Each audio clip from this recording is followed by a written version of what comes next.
Good morning. Mike, can you hear me? I can. Okay. So, um, first of all, let me introduce myself. My name is Shannon Guerin, and Dr. Pastori. I am in your leadership in ministry class, PTH 5323. And I have the pleasure and honor to interview Mike Cooper. Mike, I would just first of all, thank you for your time. And would you just give us kind of your background as far as the ministry, leadership and ministry goes, and what your experience has been? Well, so I was raised in church, raised actually in a Baptist church.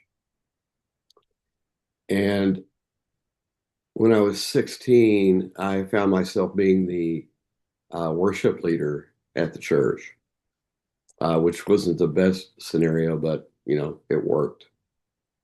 And had an interim pastor, and he uh, he didn't like me for some reason. I mean, 16-year-old, you can just imagine. So one day, this man showed up that I'd never met before, didn't know him, and he said, "Are you sure you don't want to do this anymore?" And it's like, I have no idea what you're even talking about. He was my replacement. My dad was on the board.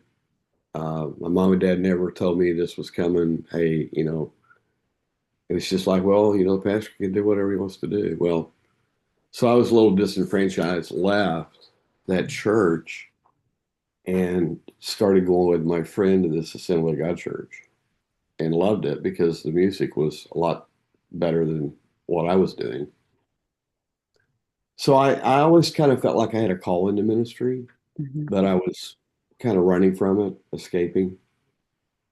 I kind of had an idea where I wanted to go to college, but I knew that would not go well with my Southern Baptist family.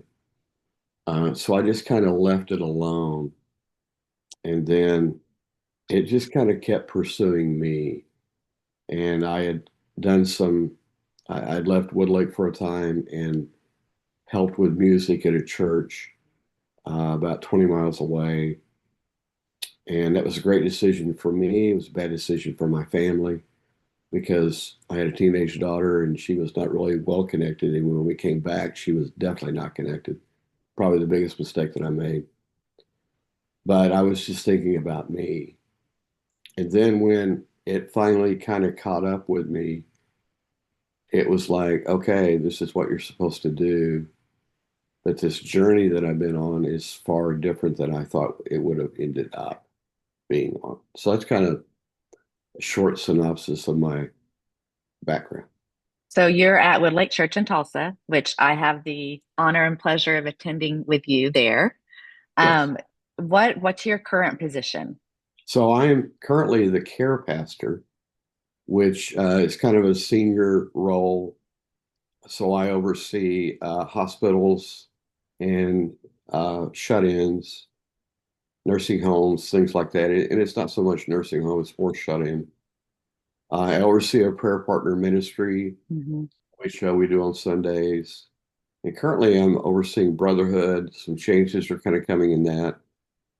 The reality is I'm full-time. I'm 68. One day I'm going to slow down.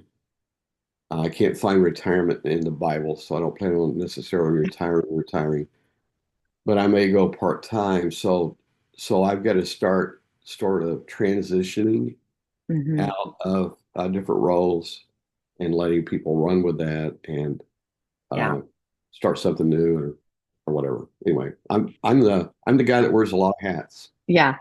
and Yeah. I can wear them pretty good. Yeah. So what are some of the challenges that you've faced and what has it taught you as far as leadership goes? Well, so I found myself in in the 90s kind of feeling that tug to ministry, and so I thought, well, I'm going to pursue some kind of an education. I couldn't I couldn't just quit work and go to college. So I had to try to find another avenue. And I found that avenue through what the assemblies called Global University. Back then it was called Berean Bible Studies. So I was just kind of pursuing that and considering getting credential. And then my wife Rhonda and I were leaving Woodlake. We were probably going to leave Tulsa and go do ministry somewhere. I just thought I'm kind of done. I mean, I've been at Woodlake since 1974, and she started at Woodlake probably 1960. So, I mean, we've been here for uh, back when the dinosaurs were still on the earth. And so I started pursuing that. And then when I got credentialed, uh, the church hired me part time. It was a decision that I made. I made it really without consulting my wife. And found myself in a very difficult, awkward situation working for a micromanager. And it was what I would call hell on earth. I Mm, hope the professor doesn't mind that being that blunt. It was the perfect Saul and David scenario. And I was David, and the arrows were mm, coming, and the spears were coming. And it wasn't anything that I had done. It was just a perceived thought that I was after a position, I was after somebody's job. I was always trying to be number one. And in all reality, I just wanted to be recognized for what I did. And yeah. I never got that. I learned a whole lot in that 10-year span of what not to do. So it was at the time it wasn't easy at all. But now that I reflect back on that, it was the best thing that happened because like why did David have to go through that? And my answer for that is because God needed to get Saul out of David. And so why did Mike have to go through that? And I just feel like Mike had to get that leadership concept of having your finger on every button and literally micromanaging people was not a good direction to go. And he needed to get that out of me. Hmm. And that was probably in there.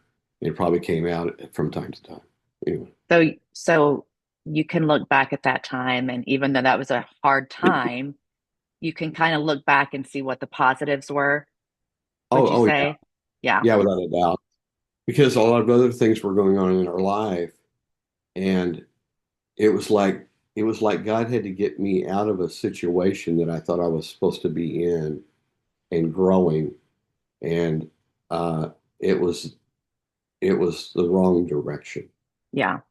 He jerked me out of the wrong direction, which was very uncomfortable. And I actually write about that in a book that I wrote. Uh, January the 2nd, 1987 was the worst, best day of my life. But at the time, it was not good. Hmm. That's 1987. So now you segue later, 2000, and it's like, how in the world did I find myself in this situation? And but I've come out of it, and now I've been on staff at Woodlake since 2013, Hmm. and I love what I do. Okay, so what would you say has been the most rewarding parts of leadership for you? So to me, the most rewarding is when I see life change in other people, and sometimes I have uh, skin in the game with that, and sometimes it's just the joy of seeing people grow. So I say it like this. Uh, I have a full-time job and the church pays me a paycheck. So every 2 weeks I have a payday. I mean, everybody has a payday. And that's all well, fine and good. I mean, it's what I need to, sustain life and do things. But to me, that's not payday. Payday is when you get that note, when you get that comment from someone that's just random, that you realize what you're doing is impacting the lives of other people and you're Hmm. seeing life change in them. To me, that's payday. And that's why I do what I do. So, okay, you have a vision. When you look at your vision for the care ministry and prayer partner, leading that area, and then brotherhood, when you look at your vision for that for the future or what your current vision is, Do you feel like that maybe sometimes your vision has been misunderstood? And you may not have felt that way, and that's fine. But if you have felt that others don't misunderstand your vision, what do you do about that? Well, you keep trying to push the way things probably should be. So let me give you an example. Uh, we're a fairly good sized church congregation. At one time, we were not a good sized church, and we weren't healthy, but we're very healthy now, and we're a good mid-sized church. But we get people that some come from larger churches, most come from like smaller churches, and they have what's called a small church mentality. And that's, to me, this is the hardest thing for people to get. Hmm. So if the pastor doesn't say anything about it, then the pastor doesn't like our ministry. Or if the pastor doesn't promote this from the platform, then no one is listening. Or if we don't do everything we can to promote this through video and whatever, that we're a stepchild. And they don't get that you just got to build relationship with people one on one. You got to make yourself available to people to talk with them because a lot of times some pastors they isolate themselves. I'm here to do my thing. I did that for a long time. I'm here to do my thing. I'm not going to talk to anybody. I'm not going to get involved. I'm the piano player at Woodlake Church, and I've got a job to do, and I'm going to go out there and I'm going to kill it. But I had no friends. I mean, I had people that I knew, but I didn't have any friends. Hmm. So, so as I see, especially men engage with other men and build relationships, then they want to come do what you're doing because I can't make an announcement, expect people to run out and sign up for something. That doesn't happen. And they Yeah. don't understand why that doesn't happen Hmm. because you got to build relationship with people and you got to personally invite them to do this. When it comes to prayer, well, the pastor needs to come and pray for me because he's the only one that can pray for me. Or I'm going to go down in front and I'm just going to have one of the pastors pray for me because they're God's man. And it's just like, we're here to equip people to do ministry. And Hmm. they've gotten it backwards that they think, well, we're supposed to do all the ministry and they just reap all the benefits. And so when I see prayer partners engaged, and I rarely get myself involved in that because I'm directing traffic, but when I see that happening, then other people are engaged in ministry. I've got people that go and do hospital visits for me and do shut-in visits for me and make phone calls for me. I can do that, but I have so much capacity and I can't go beyond that scope. And why would I deny somebody the opportunity to do ministry if I hog it all? Yeah. It sounds like it's all about the people. That's It's what all, basically what you're saying. yeah, Yeah. Pastor says we're in the people we're into people work, not paperwork. Yeah. And you got to do that. And so I'm very much an introvert. It may not seem that way. 10 years, 15 years ago, I was much of an introvert. I have to make myself do that. Hmm. And I find out that, hey, guess what? People really do want relationship. Yeah. Imagine that. Yeah. Yeah. I think that's so important. So how do you grapple between being in ministry and that's your job, right? How do you I don't guess divide the two is what I'm trying to ask. But as far as your personal relationship with Jesus and your devotion time, your prayer, your Bible study time, how do you divide the two from your ministry work and then your personal time with the Lord? Or is there not a division? Do you see what I'm trying to ask? Yeah, I Like, think so. Yeah. So let me answer it this way. Um,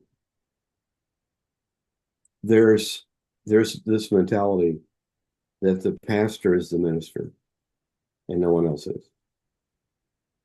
Yet we're all called to be ministers. Hmm.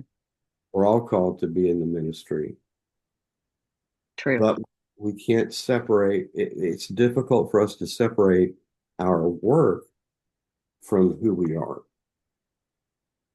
So I'm really trying to drive this home, especially right now with men, because men often work on a to-do list mentality.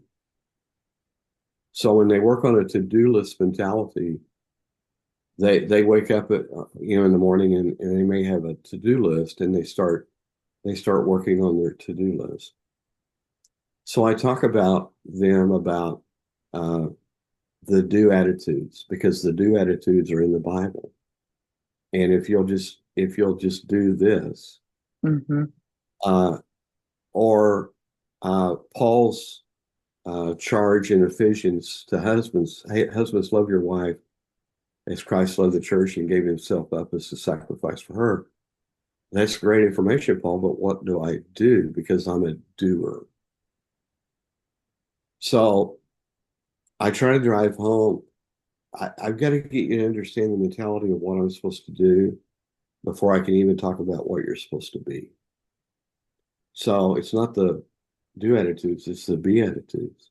Mm, that's good. Jesus does Jesus doesn't wake up one morning and just run with me for a second and pull his list out. It's like, oh, today I'm supposed to do this for Shannon. That's just who he is. Hmm. So when you can come to the reality of this is not what I do, this is who I am. And when you start operating that way, then everything changes. Hmm. And that's probably one of the hardest things to me to get across, especially to men. Yeah. This is what I am. Hmm. You know. So how do you stay spiritually strong? I always go back to the why. The what is everybody wants to know the what. What are we doing? Everyone wants to know the how do we do it? And I read a secular book, uh, and I can't remember the exact. Simon Sinek wrote it, uh, and it basically is concentrate on the why. Why do we do what we do? So I have to keep going back to that. I can't make people do things, but I can encourage them to do things. And if they'll just start, then things will change for them.